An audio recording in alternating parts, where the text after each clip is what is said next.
Bismillahirrahmanirrahim. Assalamualaikum warahmatullahi wabarakatuh. Anda bersama saya Ustaz Hafizi Al-Hafiz dan insya-Allah hari ini kita akan membongkar di sebalik 114 nama-nama surah.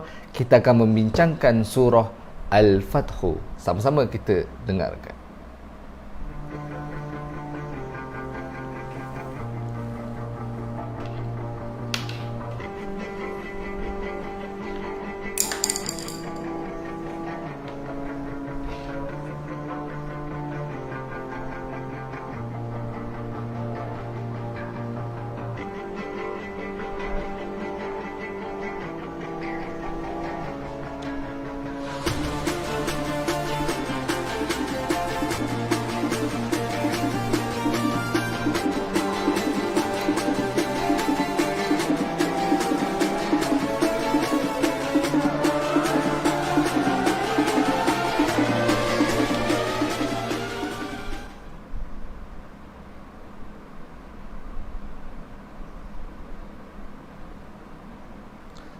Alhamdulillahirrabbilalamin. Wassalatu wassalamu ala ashrafil anbiya wal mursalin wa ala alihi wa sahbihi ajma'in. Qala rabbi shrah li sadri wa yassir li amri wahlul 'uqdatam min lisani yafqahu qawli. Subhanaka la ilma lana illa ma 'allamtana innaka antal alimul hakim.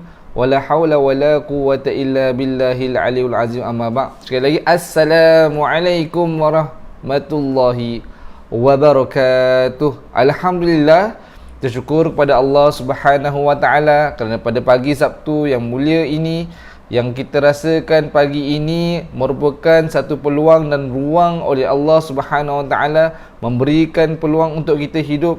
Untuk apa? Untuk kita sama-sama menjadi hamba Allah yang lebih baik, untuk kita benar-benar melaksanakan tujuan hidup kita. Ya tuan-tuan dan puan-puan, tujuan hidup kita di atas muka bumi ini ada dua. Yang pertamanya untuk kita beribadah sebagai hamba Allah Subhanahu Wa Taala. Yang keduanya adalah untuk kita benar-benar menjadi khalifah di atas muka bumi ini, untuk kita meneruskan kita berusaha bersungguh-sungguh memberikan manfaat dan kebaikan dan mengurus dunia ini dengan sebaiknya, insya-Allah. Tuan-tuan dan puan-puan, muslimin muslimat dan rahmat Allah Subhanahu Wa Taala, kita dalam surat di sebalik 114 nama-nama surah, dan insya-Allah kita akan membongkarkan surah Al-Fathu. Dan sebelum tu saya mohon merespon kepada tuan-tuan dan puan-puan. Boleh dengar ke suara saya? Boleh jelas tak? Kalau jelas tolong respon jelas dan tolong komen anda jelas di mana. Contohnya jelas di Shah Alam, jelas di Kota Kinabalu, jelas di Kota Baru, jelas di Perak dan sebagainya lah. Mudah-mudahan saya tahu mungkin kita di sini pagi-pagi ni, hari Sabtu ni, santai-santai di rumah, boleh sama-sama kita dengarkan perkongsian ilmu untuk peringatan anda dan juga peringatan diri saya sendiri, insya-Allah. Mudah-mudahan dengan usaha kita untuk mendekatkan diri kita dengan Al-Quran, untuk menjaga hubungan kita dengan Al-Quran, Allah memberikan kefahaman yang banyak dan kebaikan yang banyak buat diri kita. Dan insya-Allah orang yang sentiasa berusaha menambahkan ilmunya ni, maka Allah akan berikan pelbagai kelebihan sebenarnya. Antaranya adalah Allah Subhanahu Wa Taala permudahkan jalan kita ke syurga. Man salaka tariqan yaltamisu fihi ilman sahhalallahu lahu tariqan ilal jannah. Barang siapa yang melangkahkan kakinya untuk berada dalam majlis ilmu, maka Allah akan permudahkan jalan dia ke syurga. Masya-Allah, subhanallah. Cuba bayangkan tuan-tuan dan puan-puan, pada pagi ini walaupun kita tidak ke mana-mana, cuma kita berusaha sikit membuka FB kita untuk kita dengar perkongsian bersama-sama, untuk menambah kefahaman kita terhadap Al-Quran, menambah kefahaman kita terhadap sesuatu surah, dan mudah-mudahan ia memberikan manfaat buat diri kita. Dan ini kita perlu jadikan amalan dan usahakan untuk sampaikan ilmu ini, sampaikan kefahaman kita ini kepada orang lain, terutamanya orang yang dekat dengan kita, sahabat-sahabat kita yang lain dan sebagainya. Assalamualaikum Ustaz. Waalaikumsalam. Cahaya hidupku Hamzah. Ada rumah haruman. Waalaikumsalam. Dan Alhamdulillah jelas dinilai. Nilai clear Line clear? Alhamdulillah, insya-Allah. Mudah-mudahan boleh bantu saya untuk tekan like dan juga sharekan live ini kepada sahabat-sahabat kita yang lain. Mudah-mudahan bukan kita je dapat manfaat, tetapi sahabat-sahabat kita yang lain pun dapat manfaat bersama. Tidak rugi kita sebarkan kebaikan, tidak rugi kita sebarkan ilmu. Dengan kita sebarkan ilmu, mudah-mudahan Allah menambah ilmu kita dan menambah kefahaman kita, dan bagi saya yang paling penting, Allah memberikan kekuatan kepada kita untuk beramal terhadap ilmu yang kita pelajari. Tuan-tuan dan puan-puan, muslimin muslimat yang dirahmati Allah Subhanahu wa taala, insya-Allah hari ini kita akan membincangkan tentang surah Al-Fathu, surah yang ke-48, dan sebenarnya kita dah bincangkan surah yang sebelum ni. Sebelum ni surah yang ke-47, iaitu adalah surah Muhammad. Sebenarnya kalau kita tengok surah Muhammad ni, dia ada kaitan sikit dengan surah Al-Fathu. Nanti kita cuba bincangkan, cuba kita tengok apa perkaitan surah Muhammad dengan surah Al-Fathu ni. Okey tuan-tuan, Sharifah Ismail kata Taiping clear. Waalaikumsalam. Waalaikumsalam, insya-Allah. Mudah-mudahan saya doakanlah anda yang sentiasa berada dan istiqamah bersama dengan kita pada pagi Sabtu ini. Mudah-mudahan mendapat rahmat, sentiasa dimurahkan rezeki, sentiasa diberikan kebahagiaan, dapat keluarga yang bahagia, sentiasa berada circle-circle yang gembira. Insya-Allah hidup kita tenang dan juga menang di dunia dan di akhirat, insya-Allah. Tuan-tuan dan puan-puan, muslimin muslimat yang dirahmati Allah, bantu saya tolong share sebanyak-banyaknya live kita pada grup-grup kita, pada Facebook page kita, pada FB personal kita. Boleh copy link kita punya live pada hari ini dan kongsikan kepada grup-grup WhatsApp. Kita sebarkan manfaat. Kita cuba je sebarkan. Kalau boleh cuba dalam grup-grup yang ada, sebarkan. Mungkin ada 10 grup, 20 grup, sebarkan. Mungkin kita ada page yang bermanfaat, kita sebarkan dan sebagainya. Sebab tak rugi sebenarnya. Biarlah orang nak dengar ke, orang tak nak dengar ke, yang penting Allah menilai usaha kita untuk cuba kongsikan kebaikan, kongsikan manfaat, kongsikan ilmu kepada orang lain, insya-Allah. Tuan-tuan dan puan-puan, muslimin muslimat yang dirahmati Allah Subhanahu wa taala, kita pergi kepada perbincangan kita tentang surah Al-Fathu. Hari ini saya nak sharekan kepada anda 8 fakta yang ada dalam surah Al-Fathu. Iaitu yang pertamanya, maksud nama surah ini adalah kemenangan. Bantu saya tuan-tuan dan puan-puan, tolong tulis di ruangan komen fakta-fakta ini supaya kita lebih ingat, orang lain pun juga dapat. Kita ingat, orang lain dapat, kita mendapat juga manfaat, insya-Allah. Okey, bilangan surah iaitu saya dah sebutkan sebentar tadi. Surah ini merupakan surah ke-48 selepas surah yang ke-47, iaitu surah ke-47 adalah surah Muhammad. Kita dah bincangkan pada minggu lepas. Kalau nak tengok perbincangan tentang surah Muhammad, boleh buka kepada live yang minggu lepas. Boleh scroll balik page Quran ni, tengok balik pada Sabtu lepas kita ada bincangkan tentang surah Muhammad. Status surah ini merupakan surah Madaniyah. Kalau kita dah bincangkan sebelum ni, surah-surah yang diturunkan ini ada yang mendapat status surah Madaniyah, ada juga surah Makkiyah. Dan kita dah bincangkan sebelum ini, Madaniyah ini adalah surah-surah yang diturunkan selepas Nabi Muhammad sallallahu alaihi wasallam berhijrah ke Madinah. Dan kita akan tengok ceritanya juga, merupakan cerita selepas Nabi Muhammad SAW berhijrah ke Madinah lah. Dan surah ini terletak pada juzuk yang ke-26, muka surat 511. Jadi tuan-tuan dan puan-puan boleh buka Quran. Kalau boleh cubalah ambil Quran-Quran yang ada berdekatan dengan kita. Sebaiknya Quran yang ada terjemahan, supaya Quran tu mampu untuk kita fahamlah bila mana kita bincangkan tentang surah Al-Fathu. Sambil kita tengok Al-Quran, kita cari ayat-ayat yang terlibat, kita tengok terjemahan, maka ia lebih memberikan kefahaman berbanding kita dengar saja. Cuba kita upgrade sikit ilmu kita, ataupun upgrade kita punya tool set kita. Tool set ni bukan sekadar kita dengar saja kuliah-kuliah ni. Dalam menuntut ilmu ni, kita cuba jadi orang yang lebih proaktif. Kita ada buku catatan, kita ada alat tulis, dan mungkin kita juga ada Al-Quran terjemahan yang membantu kita lah. Dan insyaAllah boleh juga ambil buku-buku yang berkenaan untuk kita sama-sama bantu menambah kefahaman kita, insyaAllah. Okay, jumlah ayat mempunyai surah Al-Fathu ini mempunyai 29 ayat. Jumlah perkataan, ini jarang-jarang kita bincangkan, jarang-jarang kita kira pun, mempunyai 560 perkataan dan mempunyai sebanyak 2438 huruf. Masya Allah, banyak. Alhamdulillah. Ini merupakan satu ilmu lah yang kita bincangkan. Mudah-mudahan dengan kita tahu dan kita kenal surah Al-Fathu ini, dia memberikan kecintaan kita kepada surah ini dan memberikan kecintaan kita kepada Al-Quran.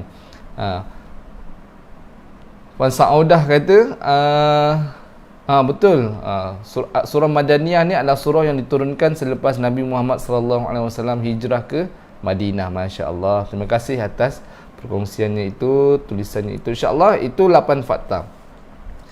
Dan seterusnya kita pergi kepada apa yang dibincangkan di sebalik nama surah ini.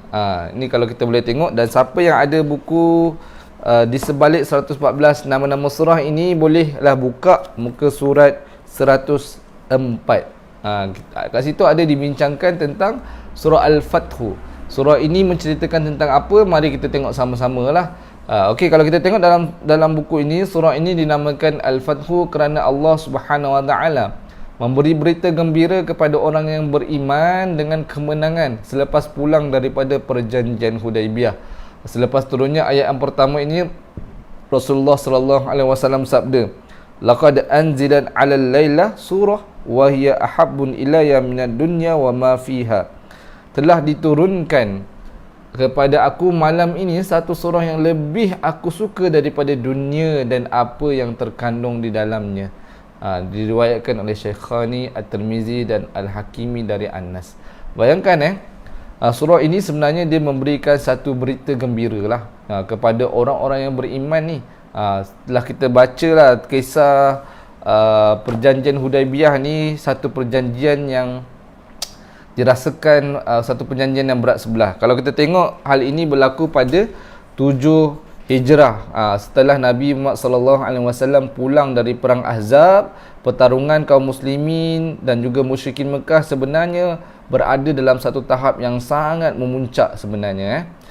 Dan pada satu malam, ni kisah di sebalik perjanjian Hudaibiyah ni, pada satu malam Nabi Muhammad SAW ni bermimpi menunaikan umrah dan juga masuk ke Masjidil Haram. Jadi setelah Nabi mendapat mimpi sedemikian, jadi Nabi pun mengumpulkan para sahabat bersiap-siap untuk berangkat menuju ke Mekah untuk menunaikan umrah.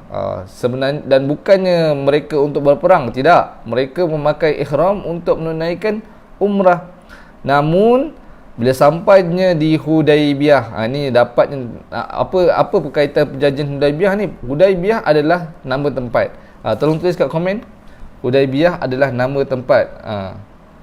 Hudaibiyah tu adalah nama tempat. Dan juga kaum musyrikin Mekah, dia bila nampak sekumpulan umat Islam nak masuk ke Mekah, maka mereka tidak izinkan.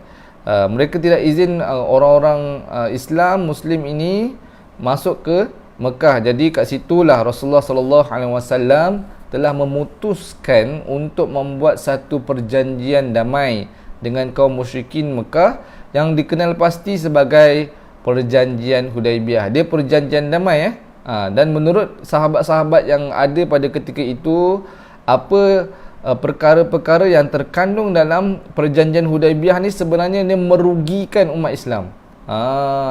Kelihatan seperti merugikan umat Islam. Tetapi dengan kebijaksanaan Rasulullah, dengan hikmah yang ada pada Rasulullah, Rasulullah tahu, walaupun pada ketika itu ramai sahabat-sahabat Nabi pun tak setuju dengan Nabi. Antaranya ada juga sahabat-sahabat yang besar, antaranya Umar Al-Khattab pun dia apa ni Nabi kan, ni tak adil kan. Kalau kita tengok antara perkara yang terkandung dalam perjanjian Hudaibiyah, orang Madinah yang masuk ke Mekah orang Madinah yang masuk ke Mekah tidak boleh dipulangkan kembali ke Madinah. Manakala orang Mekah yang pergi ke Madinah, orang kafir yang pergi ke Madinah, dia boleh dipulangkan semula ke Mekah. Jadi itu antara yang kelihatan tidak adil, dan mereka juga tidak dibenarkan masuk ke Mekah, maka ia menimbulkan satu ketidakpuashatian lah sahabat-sahabat Nabi pada ketika itu terhadap perjanjian yang seolah-olah dirasakan tidak menguntungkan umat Islam. Namun banyak hikmahnya. Kalau kita tengok kan, sebenarnya ketika ini apa yang dibincangkan pada ketika dalam perjanjian Hudaibiyah sebenarnya bukan daripada wahyu daripada Allah Subhanahu Wa Taala. Ketika itu surah Al-Fat tidak turun lagi sewaktu dimeterai perjanjian Hudaibiyah ni. Maknanya waktu kedua-dua pihak memeterai perjanjian Hudaibiyah ni, ketika itu bukan disebabkan adanya wahyu yang menyuruh untuk buat perjanjian Hudaibiyah. Sebab itulah para sahabat agak ragu-ragu dan para sahabat cuba untuk mempertahankan hak-hak umat Islam. Tetapi hikmah yang ada di sebalik Rasulullah sallallahu alaihi wasallam, setiap keputusannya pasti ada kebaikan yang akan dapat oleh umat Islam. Kalau kita tengok kan, apalah keburukan dia kan, apa kelebihan dia umat Islam yang pergi ke Mekah tidak boleh kembali ke Madinah, sedangkan orang-orang kafir yang ke Madinah boleh pula dikembalikan semula ke Mekah. Jadi ia tidak adil lah. Dan kalau kita tengok hikmahnya, antaranya adalah salah satu dakwah yang cuba dilaksanakan oleh Nabi SAW. Contohlah umat Islam yang ke Mekah, biar dia duduk dalam Mekah, dia boleh berdakwah di sana, tak perlu pun dipulangkan semula ke Madinah. Sedangkan orang kafir yang masuk ke Madinah, di situ mereka boleh dipulangkan semula ke Mekah. Kalau kita tengoklah hikmah dia, mungkin bila mana orang-orang yang dah daripada Mekah ke Madinah, mereka telah terima dakwah Nabi, umat Islam dan sebagainya, maka dia pulang semula ke Mekah untuk menyebarkan dakwah di sana. Jadi antara hikmah yang lebih besar bukan semata-mata keinginan mereka, kerinduan mereka untuk ke tanah suci Mekah itu, tetapi satu faktor yang lebih utama dan lebih besar yang dilihat oleh Nabi SAW adalah dakwah. Menyebarkan agama itu lebih utama berbanding keinginan mereka nak masuk ke Mekah. Dah lama tinggal Mekah ni, dah lama berhijrah daripada Mekah ke Madinah, mereka rindu kampung halaman mereka, mereka nak buat umrah di Kaabah, di Masjidil Haram dan sebagainya. Maka itu telah dikorbankan untuk mencapai sesuatu tujuan yang lebih besar, iaitu dakwah untuk menyampaikan agama Islam. Jadi ini kita kena faham betul-betul supaya kita dapat pengajaran yang baiklah dalam kisah perjanjian Hudaibiyah ni. Tuan-tuan dan puan-puan, muslimin muslimat dan rahmati Allah Subhanahu taala. Kalau tuan-tuan dan puan-puan ada buku di sebalik 114 nama-nama surah ini, kalau tuan-tuan boleh buka muka surat 105, ada satu kisah berkenaan dengan Al-Fathu ni kan, kemenangan, pembukaan kota Mekah dan sebagainya. Saya tertarik untuk saya kongsikan pada tuan-tuan berkenaan dengan bongkar sejarah yang ditulis dalam buku di sebalik 114 nama-nama surah. Rupa-rupanya pembinaan kota Efamosa di Melaka tu yang menjadi tarikan pelancong, yang ramai orang pergi, dan sebenarnya saya pun pernah pergi. Siapa yang pernah pergi? Siapa yang pernah sampai ke kota Efamosa? Cuba tulis, saya pernah sampai. Saya nak tengok sikit, mungkin ramai yang sahabat-sahabat yang pernah sampai di Melaka ataupun yang pernah sampai dan pernah tengok kota Efamosa ni. Sebenarnya kan, di sebalik pembinaan kota Efamosa ni ada satu tragedi yang sangat-sangat menyayat hati. Rupa-rupanya kota Efamosa ni dibina hasil daripada paksaan tawanan perang, yang ketika itu mereka dirantai untuk memecahkan masjid-masjid ataupun kubur-kubur Sultan Islam Melaka, yang untuk diambil batu-batunya dan membina kota kebanggaan Efamosa tersebut. Rupa-rupanya lah kan, kota Efamosa ni hasil runtuhan batu-batu masjid dan juga kubur-kubur Sultan Islam Melaka. Masya Allah. Jadi mereka kumpul-kumpul, penjajah pada ketika itu, hasil batu-batu itu, dan dipaksa, dirantai Orang-orang ketika itu dirantai dan dipaksa untuk membina kota Formosa. Walaupun kita tengok ia nampak macam wah hebat, peninggalan sejarah dan sebagainya, tetapi itu bukan peninggalan sejarah umat kita, bukan umat Melayu, bukannya orang Malaysia, tapi adalah penjajah-penjajah yang bina pada satu masa dahululah. Masya Allah. Jadi itu yang kita kena belajar dan kita kena cuba faham sejarah ni supaya kita lebih menghargai negara kita, menghargai erti kemerdekaan dan cuba kita benar-benar menjadi seorang rakyat Malaysia yang benar-benar beramal dengan agama dan juga mempertahankan agama dan negara, insya-Allah. Jadi itu yang saya suka ni dalam buku di sebalik 114 nama-nama surah ini diceritakan tentang bongkar sejarah. Ada juga fakta menarik yang saya bacakan. Dalam buku ini juga ada ceritakan tentang fakta menarik dalam bahagian surah Al-Fathu ini. Semasa peristiwa pembukaan kota Mekah, Nabi SAW telah memerintahkan 3 pasukan untuk memusnahkan 3 berhala utama, iaitu yang pertamanya pasukan Khalid Al-Walid dalam peristiwa Fathul Mekah. Ada kaitan juga, lepas nanti kita akan ceritalah.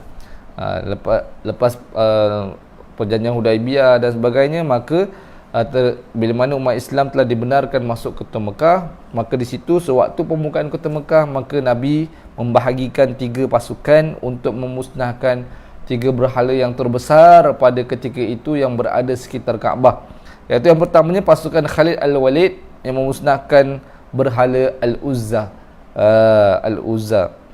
Okey, kemudian pasukan yang kedua adalah pasukan Sa'ad bin Zaid yang memusnahkan berhala Al-Manat, dan yang ketiga adalah pasukan Amru Al-As yang memusnahkan berhala Al-Suwa'. Jadi ini satu perkara yang kita kena tahu dan kita kena ambil tahu bahawa bila mana Nabi SAW berjaya memasuki Mekah semula, dan antara perkara pertama yang Nabi SAW buat adalah dengan membahagikan pasukan dan juga memusnahkan berhala-berhala yang ada di sekitar Kaabah. Jadi ini benda yang kita nak sama-sama bincangkan lah. Tuan-tuan dan puan-puan, muslimin muslimat dan rahmat Allah Subhanahu Wa Taala, bagi siapa yang baru masuk, tolong sharekan live ini kepada sahabat-sahabat dan jangan lupa tekan butang like. Mudah-mudahan kita dapat berkongsi bersama dan kita bincangkan bersama-sama. Tuan-tuan dan puan-puan, hari ini kita santai-santai saja perbincangan hari ini. Rumah haruman alhamdulillah dah pernah sampai. Syukri Jaafar pun dah pernah sampai, alhamdulillah pernah sampai ke Taif Formosa. Jadi kita selalu ambil gambar kan. Tak sangka rupa-rupanya tu hasil binaan masjid. So kalau nak ambil gambar mungkin tak ada masalah. Tapi caption kita tu jangan nampak sangat kita tak tahu sejarah lah. Jadi bila kita tahu sejarah mungkin kita boleh share. Bila kita ambil gambar di kota Formosa ni, sekarang ni pun mungkin border pun dah boleh keluar.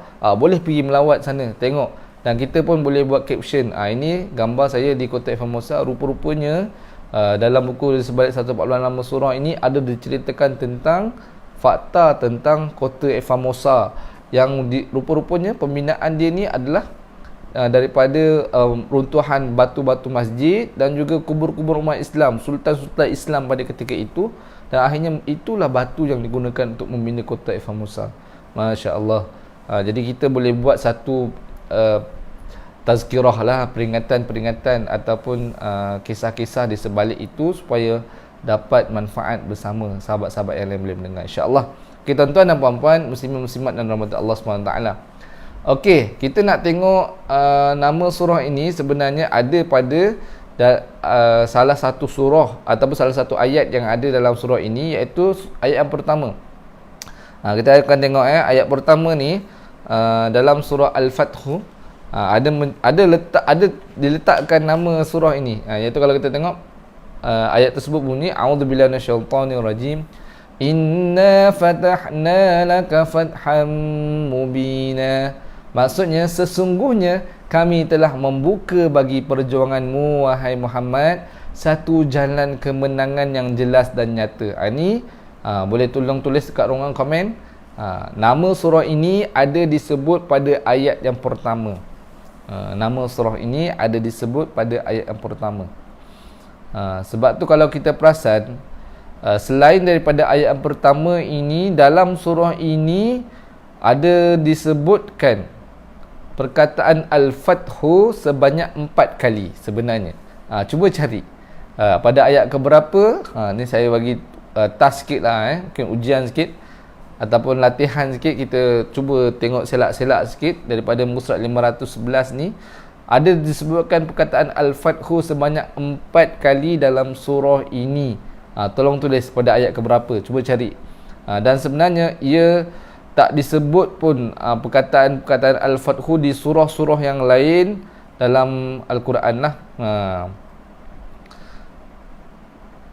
Nanti kita akan tengok sama-sama perbincangan tentang Al-Fathu ini. Kemudian kita tengok pula, mungkin boleh cari terima kasih Rumah Haruman bantu untuk catat. Okey, kita tengok seterusnya adalah tema-tema ayat ataupun segmen-segmen yang ada dalam surah Al-Fathu ni. Yang pertamanya kita tengok bagaimana ayat pertama hingga ayat ketiga. Tolong tulis calon catat. Sebenarnya ayat pertama hingga ayat ketiga ni Allah SWT menceritakan tentang bagaimana Allah membuka jalan kemenangan melalui perjanjian Hudaibiyah. Sebab tu kalau kita tengok dalam ayat pertama tadi saya dah bacakan, inna fatahna laka fatham mubina. Dan ayat yang kedua pun nanti ada disambungkan tentang bagaimana Allah mengampunkan dosa-dosa orang beriman dan menyempurnakan nikmat dan menunjukkan jalan-jalan yang baik kepada orang-orang yang beriman dan berikan mereka bantuan dan sebagainya. Itu Allah buka jalan kemenangan melalui perjanjian Hudaibiyah. Kemudian ayat ke-4 hingga ke-9, rupa-rupanya macam kita bincangkan tadi lah tentang perjanjian Hudaibiyah. Walaupun perjanjian Hudaibiyah ni dilihat seolah-olah tidak menguntungkan umat Islam, tetapi itu adalah jalan terbukanya kemenangan umat Islam. Akhirnya daripada perjanjian Hudaibiyah, Allah membuka jalan, mereka mampu masuk ke kota Mekah dan mereka berjaya semula membuka kota Mekah itu menjadi satu tempat di bawah naungan umat Islam. Kemudian ayat 4 hingga 9, Allah memberikan sakinah, ketenangan kepada hati orang yang beriman. Dan juga bagaimana antara ayat hingga 4 hingga 9 ini Allah menceritakan tentang siksaan orang-orang munafik.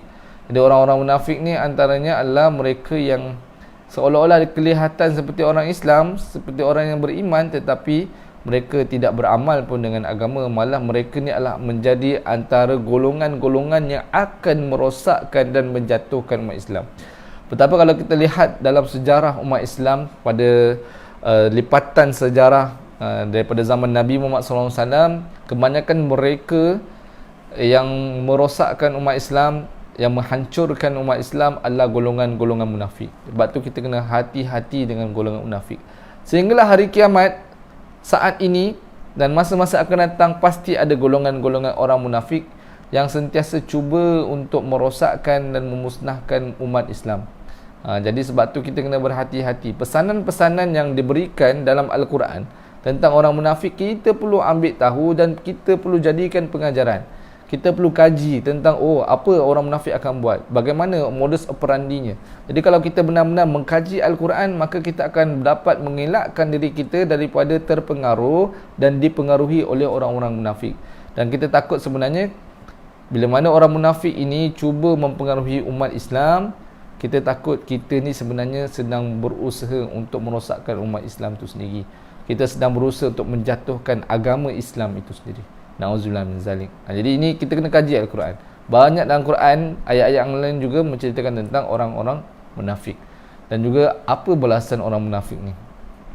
Okay, kemudian ayat 10 hingga 11 berkenaan dengan perjanjian Bai'ah Ridwan. Okay, kita dapat tengok sama-sama lah. Alright, okay, seterusnya kita tengok sambungan segmen yang seterusnya, iaitu ayat 12 hingga 19. Bagaimana serangan di Khaybar dan juga bagaimana untuk mengenali musuh di dalam peperangan. Ini ada diceritakan di antara ayat 12 ke 19. Ayat ini panjang. Mungkin tuan-tuan dan puan-puan boleh baca sama-sama dan untuk kita tengoklah. Sebenarnya saya bukannya berniat untuk kita bincangkan satu ayat. Tidak. Mungkin kalau nak bincangkan satu ayat by satu ayat, dia mengambil masa yang lama. Cumanya bila saya bagi tema ni supaya kita bila baca, bila kita tilawah surah Al-Fathu ni, kita mampu untuk melihat apa perbincangan utama yang diletakkan pada ayat-ayat yang kita baca, supaya kita lebih mengkaji lebih dalam lagi tentang ayat-ayat tersebut, tentang surah tersebut. Okey, boleh dapat insya-Allah. Kemudian ayat 20 hingga 26 berkenaan dengan hikmah perjanjian Hudaibiyah dan kemenangan di Mekah. Bagaimana perjanjian Hudaibiyah ni akhirnya memberikan kemenangan dan akhirnya mampu untuk mereka masuk ke dalam Mekah dan membuka kota Mekah. Dan ayat 27 hingga 29 itulah menuju ke Fathul Mekah dan ciri-ciri dan kelebihan para sahabat yang beriman. Nanti kita akan cuba bincangkan sama-sama. Tuan-tuan dan puan-puan, muslimin muslimat dan dirahmati Allah Subhanahu Wa Taala. Jadi kita dah tahu beberapa, sempat ke salin? Oh, tak sempat. Kalau tak sempat, boleh screenshot saja, mungkin boleh kita ulang kaji untuk live akan datang lah. Ataupun nanti kita tengok recorded version live ini supaya kita lebih dapat banyak lagi manfaat dalam perkongsian hari ini. Mudah-mudahan insya-Allah. Tuan-tuan dan puan-puan, muslimin muslimat yang dirahmati Allah Subhanahu Wa Taala, mungkin hari ini saya tak berniat untuk kita bincang panjang tentang surah Al-Fathu ini, kerana kita faham bahawa surah Al-Fathu ini adalah kemenangan yang diberikan oleh Allah Subhanahu Wa Taala. Surah Al-Fathu maksudnya kemenangan, dan sebenarnya kemenangan dalam agama kita bukanlah diberikan hasil daripada peperangan. Ingat surah Al-Fathu ni dia menceritakan tentang bagaimana Allah memberikan kemenangan kepada umat Islam. Allah memberi kemenangan kepada umat Islam bukan daripada peperangan semata-mata. Bukan.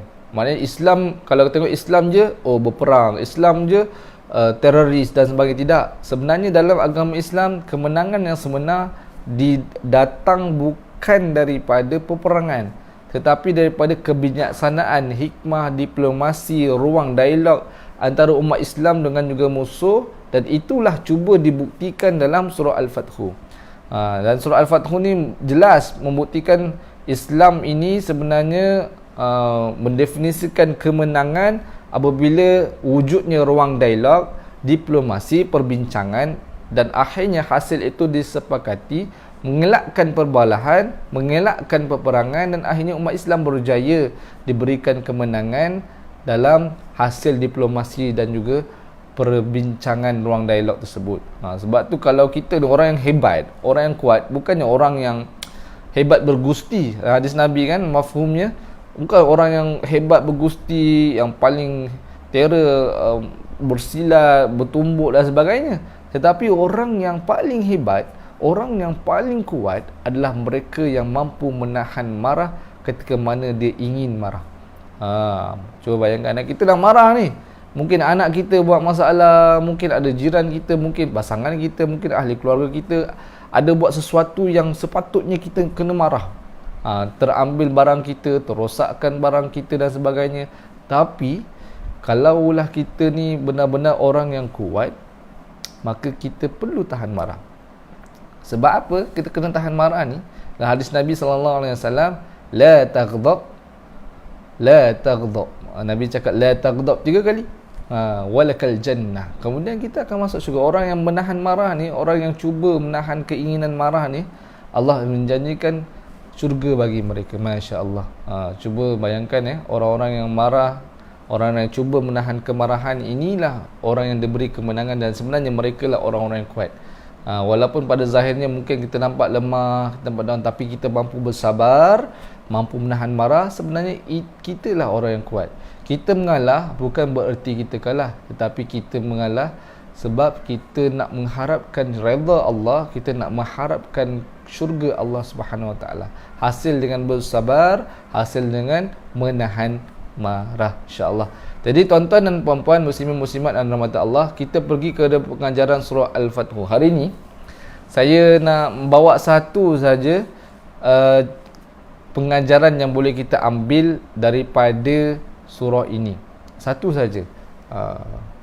Yang pertama adalah kemenangan orang beriman. Kita kena yakin, sebab saya dah bincangkan tadi orang yang akan diberikan kemenangan oleh Allah dunia dan juga akhirat adalah orang-orang yang beriman.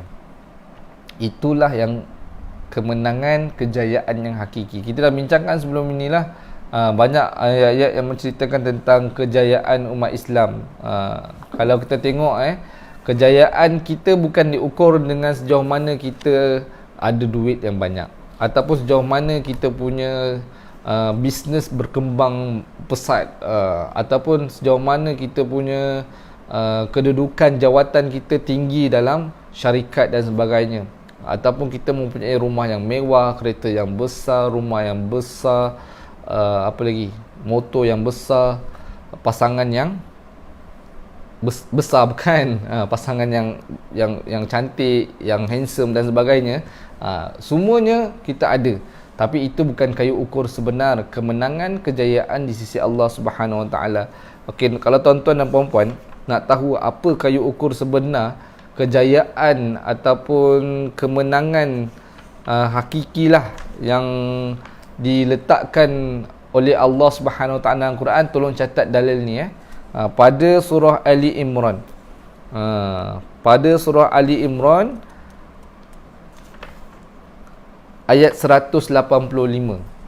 Boleh buka tuan-tuan dan puan-puan, surah Ali Imran ayat 185. Ini adalah dalil kejayaan dan kemenangan yang sebenar. Saya baca dia punya terjemahan dia. Allah berfirman dalam surah Ali Imran ayat 185, kullu nafsin za'iqatul maut. Tiap-tiap orang pasti akan merasai kematian. Semua kita ni akan mati. Tetapi pada hari itu Allah bagi tahu, Allah akan menyempurnakan pahalamu.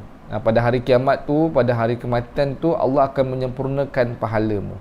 Dan apa yang kita tengok sambungannya pada ayat 185 ni, sesiapa yang dijauhkan daripada neraka dan dimasukkan ke dalam syurga, maka dialah orang yang berjaya.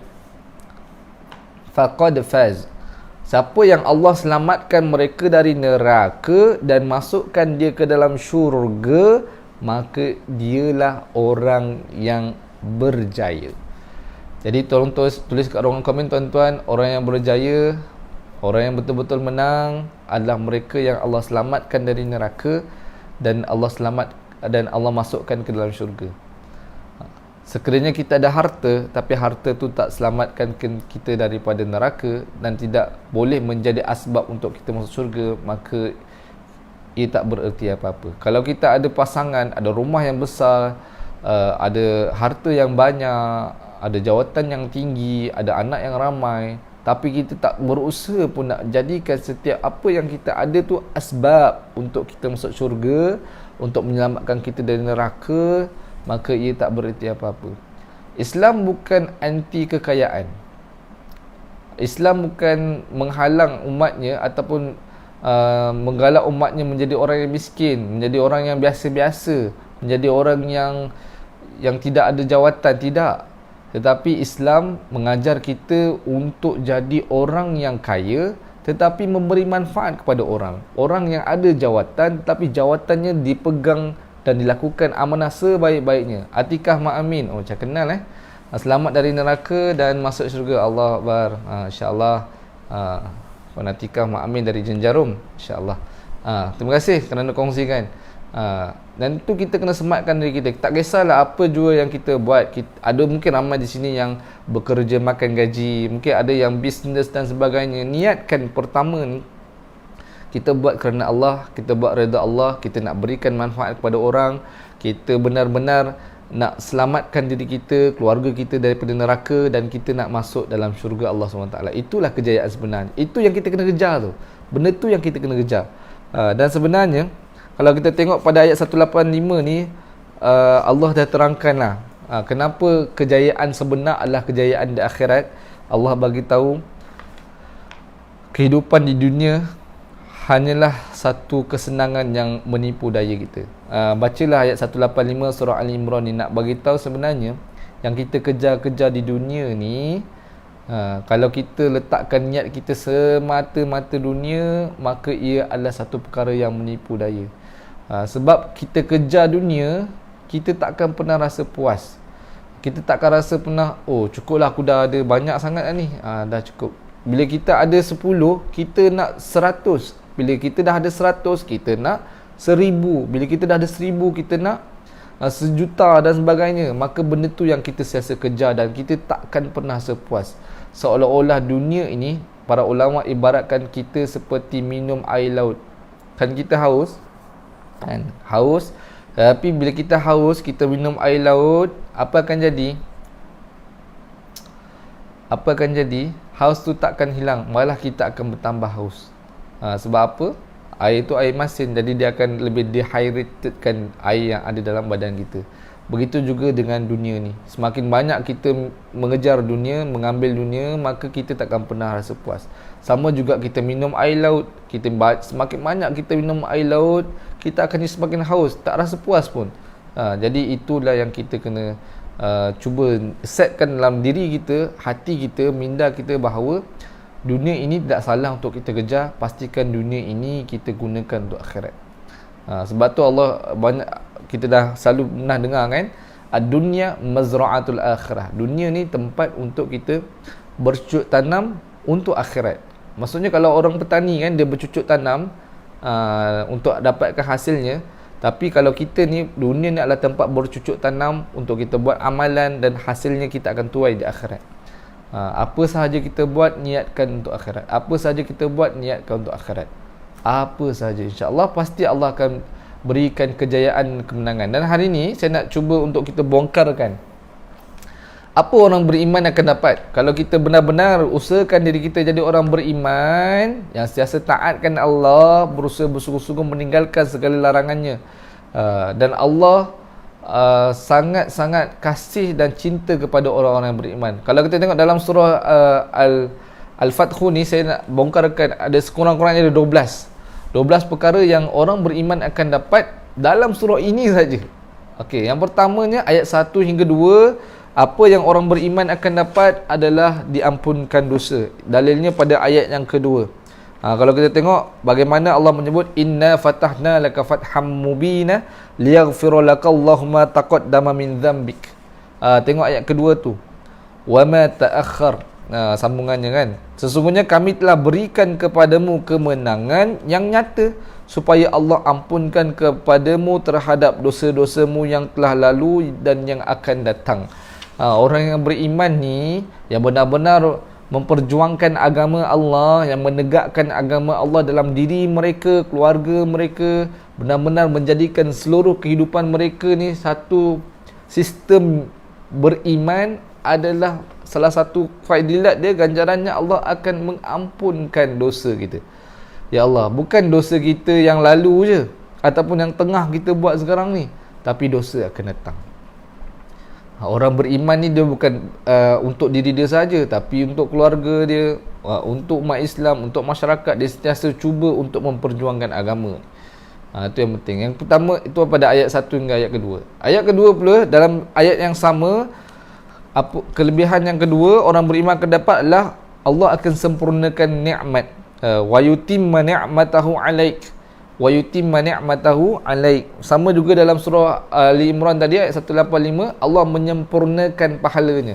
Dan dalam ayat ni Allah menyempurnakan nikmatnya, serta Allah sempurnakan nikmat ke atasmu, masya-Allah. Dapat pula nikmat. Dan yang ketiga pula mendapat pula petunjuk, wa yahdiyaka siratan mustaqima. Wa yahdiyaka siratan mustaqima, dan Allah memimpin kamu ke jalan yang lurus. Tuan-tuan dan puan-puan, dalam hidup kita ni perlu sangat-sangat kita minta petunjuk Allah. Dan hidup kita ni sebenarnya sangat bergantung kepada bantuan dan pertolongan Allah. Sangat-sangat bergantung. Sebab kita ni tak ada apa-apa. Bukannya kita berjaya hari ini dengan usaha kita semata-mata, tetapi semuanya dari bantuan Allah, semuanya dari kehendak Allah, semuanya dari Allah Subhanahu Wa Taala. Tak ada apa pun milik kita. Ada lagu kan, mana milik kita, semuanya milik dia. Itu kan ada lagu kan. Memang tak ada pun dalam dunia ni milik kita, semuanya milik Allah. Sebab tu kita sangat-sangat perlukan petunjuk Allah. Dalam hidup kita ni, kita hidup seharian ni, banyak keputusan-keputusan yang perlu kita buat, betul tak? Kadang-kadang bangun pagi, kadang ada yang bangun awal sebelum subuh. Kita pun ada keputusan nak bangun solat tahajud ke nak sambung tidur. Itu pun dah satu pilihan hidup kita. Bangun, kadang-kadang nak pergi bilik air ke nak main telefon dulu. Itu pilihan. Awal-awal pagi bangun pun pilihan. Kemudian kita siap-siap nak pergi kerja dan sebagainya. Dah siap-siap dah nak pergi kerja, buka almari, nak pakai baju apa. Itu pun satu pilihan. Dalam hidup kita ni rata-ratanya banyak sangat pilihan. Ada yang kata beratus-ratus pilihan yang kita perlu buat setiap hari. Nak pakai baju apa, nak makan kat mana, nak makan apa. Benda tu semua adalah pilihan-pilihan dan keputusan-keputusan yang perlu kita buat setiap hari. Dan sebenarnya setiap keputusan kita tu sebenarnya kita sangat bergantung harap kepada petunjuk Allah SWT. Contoh, kita buka almari nak pakai baju apa. Kalau kita tak dapat petunjuk Allah, kalau kita tak mengharapkan petunjuk Allah, kita mungkin ambil je pakaian yang kita rasa cantik. Sedangkan pakaian tu tidak menutup aurat dengan sempurna, tapi cantik, tetapi tak ikut syariat. Kalau kita tak dapat petunjuk Allah, kita pakai je pakaian yang ketat ke, yang jarang ke, yang tak tutup aurat ke, jadi itu akan menyebabkan kita dapat dosa dan sebagainya. Tapi kalau sekiranya kita mendapat petunjuk Allah, hidayah Allah, bila mana kita buka almari, kita dah tak pandang dah baju-baju yang dah kecil kan. Mungkin dulu muat lagi, tapi dah semakin bertambah PKP ni, semakin bertambah pula kita punya kebesaran ataupun saiz kita dan sebagainya. Maka benda-benda yang dah kecil, dah sekat, dah sempit, dah tak muat, kita tak pakai dah. Jadi kita cari baju yang sesuai, yang menutup aurat dan sebagainya. Maka ia hasil daripada petunjuk Allah Subhanahu Wa Taala. Alright, ayat yang seterusnya, yang keempat, ayat yang ketiga, kita akan mendapat pertolongan Allah. Ini yang penting juga, ada kaitan dengan yang sebelum ni. Wa yansurakallahu nasran aziza, dan supaya Allah menolongmu dengan pertolongan yang banyak. Masya-Allah. Sebab tu saya beritahu pada ayat yang kedua tadi, bila mendapat petunjuk Allah, sebenarnya hidup kita ni sangat bergantung kepada pertolongan daripada Allah. Kalau Allah tak bantu kita, kita ni nothing. Kita tiada apa-apa.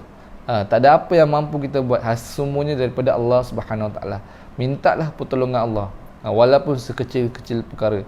Allah ni tuan-tuan dan puan-puan, kita kan, kalau manusia lah kan, manusia ni kalau kita minta tolong banyak sangat, dia orang suka ke tak? Dia orang pun naik rimas kan, asyik-asyik muka kita, tolong saya ni, aduh, ada masalah lah, aku ni, aduh, rasa nak pinjam duit lah, aku ni boleh tak tolong jagakan anak aku, jap aku nak pergi, boleh tak ini, boleh tak tu, boleh tak. Bila sangat kita terlampau banyak sangat, terutamanya kepada orang yang mungkin bukan ahli keluarga kita lah. Kalau ahli keluarga kita pun sebenarnya ada juga rasa-rasa macam banyak sangat ni minta tolong ni, rimas juga. Apatah lagi kalau orang-orang luar daripada keluarga kita, naik rimas rasanya kan. Tetapi itu manusia tuan-tuan, puan-puan. Beza dengan Allah Subhanahu Taala. Allah ni bila kita minta tolong, dia lagi suka. Bila kita doa kepada Allah, dia lagi suka. Maka itu yang perlu kita lakukan. Kurangkan kita minta tolong daripada manusia, tapi kita lebihkan untuk kita minta bantuan daripada Allah. Doalah walaupun sekecil-kecil perkara. Minta petunjuk Allah, minta bantuan Allah. Allah sangat cinta dan sayang kepada mereka yang sentiasa bergantung, harap dan berdoa kepada Allah SWT. Itu ayat yang ketiga. Itu yang keempat. Yang kelima, apa kelebihan orang beriman akan mendapat ketenangan, sakinah. Ada nama sakinah ke kat sini? Boleh munculkan diri ke nama sakinah? Masya Allah.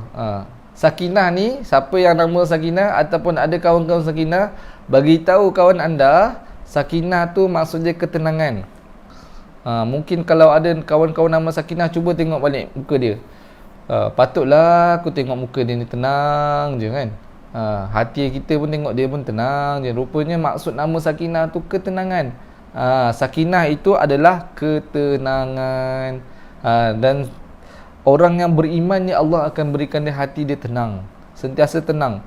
Dalam ribut-ribut melanda, ujian-ujian yang besar datang pada dia, dia tenang saja kan. Orang semua dah kalut-kalut sana sini kata dia tenang saja. Mungkin dalam dia ada iman. Kalau kita tak tenang, hati kita selalu ada kacau bilau, buat itu tak kena, buat ini tak kena. Cuba cek balik iman yang adalah hati kita. Cuba cek balik amalan ibadah kita, ataupun cek balik dosa-dosa kita. Sebab antara perkara yang mencabut ketenangan, tolong tulis kat ruang komen, antara perkara yang mencabut ketenangan adalah dosa dan maksiat. Hati kita ni boleh jadi tak tenang sebab dosa dengan maksiat. Ingat dosa dengan maksiat ni bukan buat benda-benda tak elok je, tetapi meninggalkan perintah Allah juga satu dosa. Meninggalkan perintah Allah juga satu dosa. Kita, Allah suruh solat, kita tak solat, ataupun kita ambil remeh tentang solat, kita sengaja lambat-lambatkan solat, kita sengaja buat perkara-perkara lain dulu, melambat-lambatkan solat. Apa yang kita dapat, tiba-tiba kita bila mana kita dah terbiasa lewatkan solat, lama kelamaan kita dah terbiasa tinggalkan solat. Maka orang yang tak solat ni selalunya hati dia akan tidak tenang, sebab dia meninggalkan perintah Allah. Itu juga satu dosa. Sebab tu kita elakkan buat dosa. Nak tenang, elakkan diri kita ataupun keluarga kita ni tergolong dalam persekitaran yang berdosa, yang maksiat. Kita jangan buat benda-benda yang tak elok lah dalam keluarga, rumah tangga kita, dalam diri kita. InsyaAllah kita akan dapat ketenangan. Sebab tu hadis Nabi SAW memberitahu dosa ni adalah sesuatu yang meresahkan jiwa kamu. Nabi dah cakap dah, dosa ni adalah sesuatu yang meresahkan jiwa kita. Jadi kalau kita elakkan diri kita dari dosa, insya-Allah hati kita akan kembali tenang. Kalau dah terbuat dosa, bila terbuat dosa ni, kita takut kita akan mendapat kesusahan, hati kacau bilau, maka kita cepat-cepat bertaubat pada Allah Subhanahu Wa Taala. Insya-Allah. Dan yang keenam, pada ayat yang kelima, kita boleh tengok orang-orang yang beriman ni apa yang akan dapat. Kita akan dapat masuk dalam syurga Allah Subhanahu Wa Taala. Liyudkhilal mu'minina wal mu'minat jannatin tajri min tahtiha al-anharu khalidina fiha. Pada ayat ke-6 dalam surah Al-Fathu, Allah berkata supaya dia masukkan orang yang beriman dalam kalangan lelaki dan perempuan ke dalam syurga yang mengalir di bawahnya sungai-sungai dan mereka kekal di dalamnya selama-lamanya. Masya Allah. Allah bagi orang yang beriman di syurga, tuan-tuan dan puan-puan. Masya Allah. Itu satu perkara yang kita kena letakkan target utama hidup kita. Selain kita dapat redha Allah, kita semua orang nak masuk syurga. Dan kita kena ada usaha masuk ke dalam syurga. Dan sebenarnya salah satu usaha kita ataupun cara untuk masuk syurga, boleh tulis kat komen, antara cara nak masuk syurga dengan kita selalu tambah ilmu kita dan berada dalam majlis ilmu. Macam saya dah beritahu tadi kan, orang yang selalu berada dalam majlis ilmu, yang sentiasa berusaha untuk mencari majlis-majlis ilmu, nak tambahkan ilmu, sahhalallahu lahu tariqan ilal jannah. Dalam hadis Nabi SAW, mereka ini akan dipermudahkan jalannya ke syurga. Masya Allah. Saya doakan tuan-tuan dan puan-puan yang sedang berada dalam live bersama-sama kita, yang sentiasa committed mencatat poin-poin penting, yang kongsikan kepada sahabat-sahabat dia, yang setiap minggu sentiasa menyebarkan kebaikan, bantu saya, bantu kita semua untuk sama-sama jadi orang yang memberikan manfaat kepada orang. Saya doakan supaya anda semua sentiasa dimudahkan hidupan di dunia ini dan dimudahkan jalan untuk menuju ke syurga Allah Subhanahu Wa Taala, insya-Allah.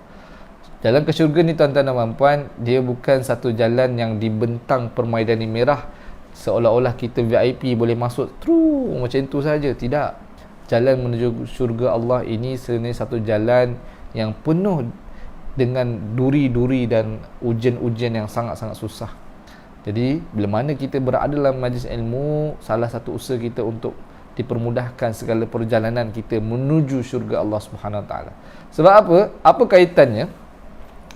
Kita tambah ilmu tapi masuk syurga. Apa kaitannya? Dalam ayat ni, dalam ayat ke-5 ni, Allah kata Allah masukkan syurga kepada orang yang beriman, lelaki dan perempuan. Orang lelaki, orang perempuan beriman, insya-Allah Allah masukkan dalam syurga. Dan saya teringat kata-kata Imam Al-Ghazali ada menyebut ilmu itu jalan menuju iman. Tolong tulis. Imam Al-Ghazali ada menyebut ilmu itu jalan menuju iman. Sebenarnya kita tambah ilmu ni, sebenarnya kita sedang tambah iman kita. Dan akhirnya bila kita jadi orang beriman, insya-Allah Allah akan masukkan kita dalam syurga Allah, insya-Allah. Tuan-tuan dan puan-puan, itu yang ke-6. Saya kongsikan kepada anda lagi 6. Ada 12 kelebihan orang beriman dalam ayat ni. Yang ke-6 ni yang ke-7. Ayat yang ke-6 dia tahu keburukan munafik. Jadi antara pada ayat yang ke-6 juga kita boleh tengok bagaimana Allah membongkarkan keburukan orang munafik ataupun orang musyrikin serta penyiksaan terhadap mereka. Wa yu'adzibal munafiqina wal munafiqat wal musyrikin wal musyrikat dhannina billahi dhannas sawu. Pada ayat yang ke-6 lah, bagaimana orang-orang beriman ni mampu mengetahui orang-orang munafik, mampu mengetahui dan mengelakkan diri mereka tergolong dalam golongan orang munafik.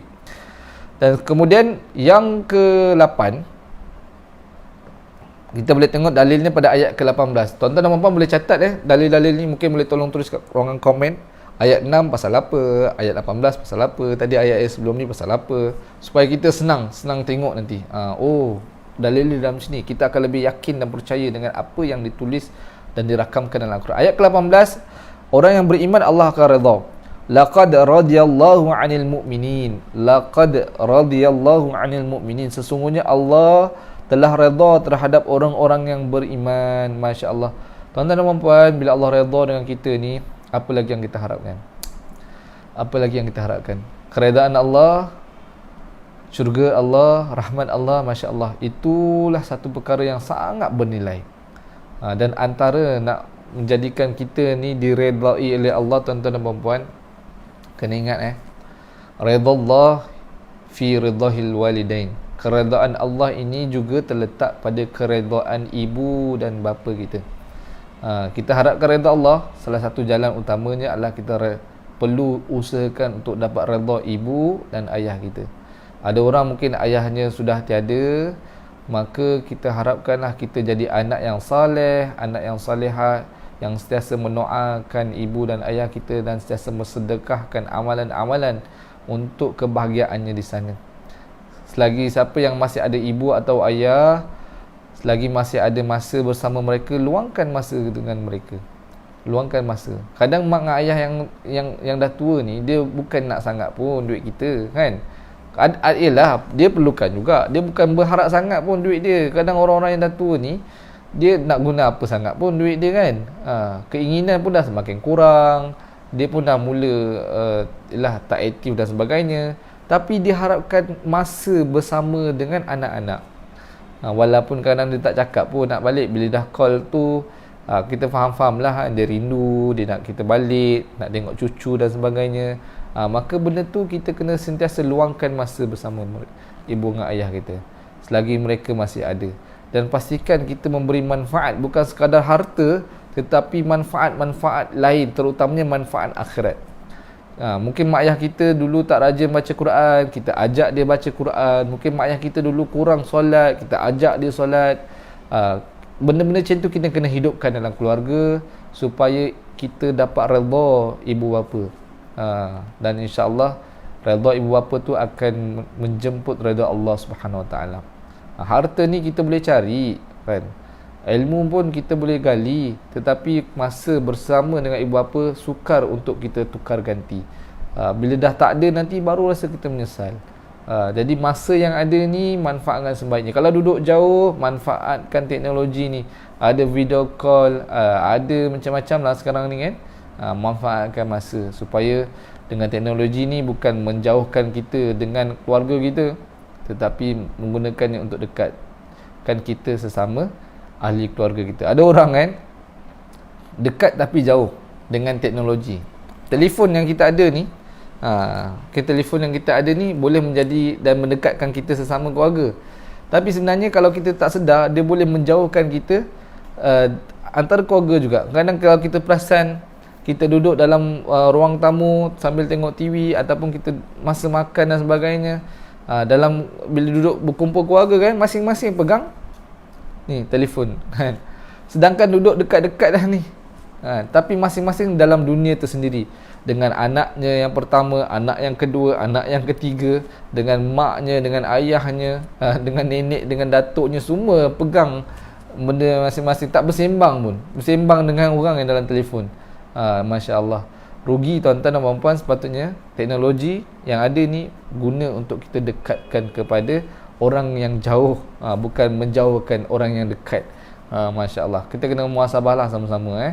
Mungkin ada masa kita jangan pegang telefon, kita masa bersama keluarga, ada masa kita bekerja, mungkin masing-masing bisnes, kerja sibuk, perlukan contact dengan orang tu, perlukan follow up, perlukan macam-macam lah, perlukan benda yang kita gunakan smartphone kita ni. Pastikan kita juga ada masa dengan keluarga kita, insyaAllah. Ya, tuan-tuan, itu yang ke-8. Yang ke-9, dalam ayat ni juga, pada ayat ke-20, berkenaan dengan Allah memberikan rampasan perang yang banyaklah. Ini dalam situasi peperangan. Ayat ke-27, bagaimana janji Allah Subhanahu Wa Taala masuk ke Masjidil Haram. Ni situasi yang sama jugalah dalam Fathul Mekah. Dan ayat yang ke-27, bagaimana keamanan dan keselamatan yang dijanjikan oleh Allah kepada orang yang berimanlah. Laqad sadaqallahu rasulahu ru'ya bil haqq la tadkhulannal masjidil haram. Ini pada ayat yang ke-27. Kalau kita tengok bagaimana pada ayat yang sama juga Allah menerangkan la takhafun. Maksudnya Allah, mereka ini tidak merasa takut dan sentiasa merasa aman lah. Orang beriman ni sentiasa rasa aman. Ada iman, ada aman. Masya Allah. Dan orang yang beriman ini sentiasa diberikan keselamatan oleh Allah Subhanahu Wa Taala. Dan yang terakhir sekali, yang ke-12, orang-orang beriman inilah yang memenangkan Islam. Kita ni pumpang nak menangkan Islam, tapi tak jaga pun iman dalam diri kita. Sebab mereka yang memenangkan Islam hanyalah mereka yang beriman kepada Allah. Dan sebenarnya bagaimana kemenangan-kemenangan yang ada dalam sejarah rentetan Islam ini hasil daripada keimanan orang-orang yang beriman. Dan akhirnya mereka beriman inilah yang Allah pilih untuk menjadi salah satu punca kemenangan Islam. Sebab tu dalam ayat yang ke-28, huwallazi arsala rasulahu bil huda wa dinil haqq liyuzhirahu 'ala ad-din kulli wa kafa billahi syahida. Dan dialah orang yang mengutuskan rasulnya dengan membawa petunjuk dan agama yang hak agar dimenangkannya terhadap semua agama, dan cukuplah Allah sebagai saksi. Jadi tuan-tuan dan puan-puan, ini antara 12 kelebihan yang akan kita perolehi jika kita benar-benar menjadi orang beriman dalam surah ini saja. Dan mudah-mudahan bila mana kita menjadi orang beriman, Allah berikan kita kemenangan di dunia dan di akhirat seperti mana yang kita harapkan dalam surah ini.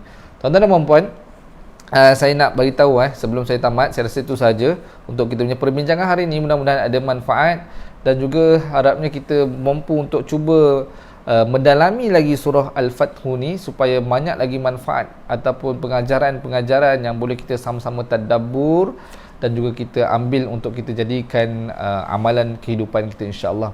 Saya nak kongsi kepada tuan-tuan dan puan-puan, sebenarnya dalam surah Al-Fathu ni ada satu ayat Quran.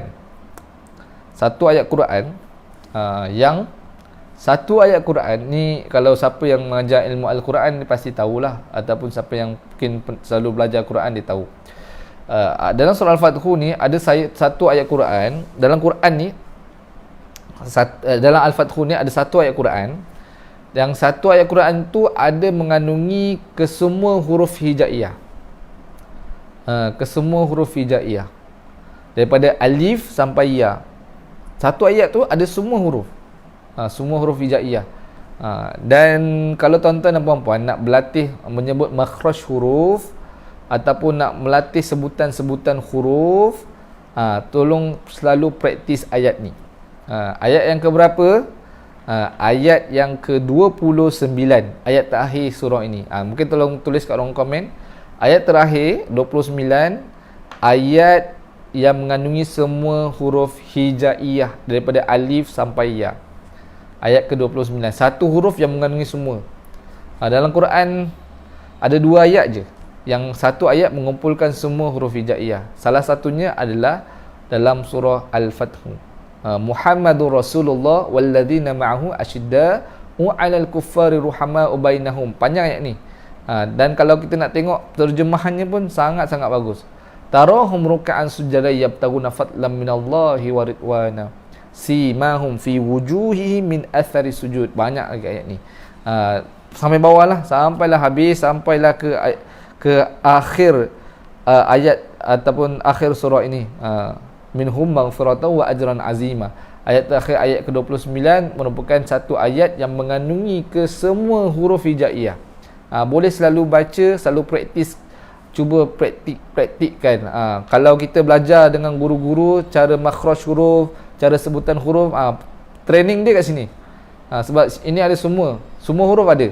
Nak sebut alif macam mana, nak sebut kha, nak sebut gha, nak sebut ya, nak sebut ba, semua ada. Jadi boleh praktiskan lah. Terima kasih Aulia Atirah, terima kasih semua yang mencatat ni, Cahaya Hidupku Hamzah, Puan Sabilah, Nur Abdul Karim, dan sahabat-sahabat yang lain, Hidayah Ramli, Syifa Sarip, Syukri Jafar, Atikah, Mak Amin, insya-Allah. Terima kasih semua yang ada. InsyaAllah mudah-mudahan ada manfaat di sisi Allah SWT. Saya mohon untuk kita benar-benarlah doa kepada Allah supaya Allah berikan kekuatan untuk kita beramal dengan Al-Quran dan sentiasa committed menyebarkan manfaat Al-Quran. Dan tuan-tuan, mudah-mudahan ada kebaikan di sisi Allah SWT.